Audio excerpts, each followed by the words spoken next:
Mas mura na ang babayarang pamasahe ng mga senior citizen at persons with disability sa ilang tren sa Metro Manila simula po ngayong araw. Kaya naman hingi na tayo ng detalye sa ulat on the spot ni Ivan Mayrina.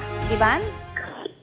Connie, kasunod ng inilunsad na 50% discount sa pamasahe sa MRT 1 at 2 at MRT 3 para sa mga estudyante, parehong diskwento rin ang inanunsyo ngayon ni Pangulong Bongbong Marcos para sa mga senior citizen at PWD.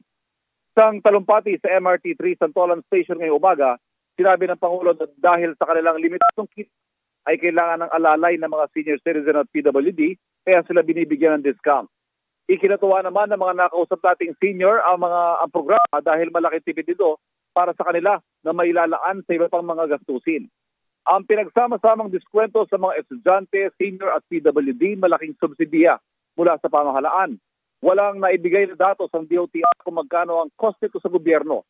Pero ayon kay Transportation Secretary Vince Dizon, maliit ito kung kukumpara sa malaking benepisyo para sa sektor ng lipunan na pinaka-nangangailangan.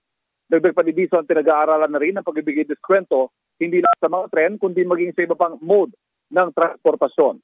Samantala ko, kasabay ng anunsyo nito, lumarga na sa kauna-unahang pagkakataon ng mga diamond trains na nabili ng pamahalaan noong pang 2014.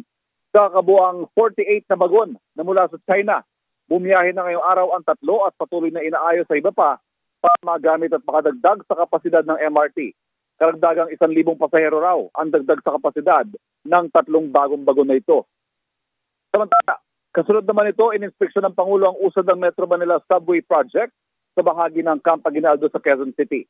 Ipinagmalaki ng Pangulo ang maayos na pag-usad daw ng isa sa pinakamalaking infrastruktura sa bansa sa tulong ng pamahalaan ng Japan na magpapabilis ng biyahe mula Valenzuela papuntang airport sa 40 minuto sa halip ng karaniwang 2 oras o higit pa.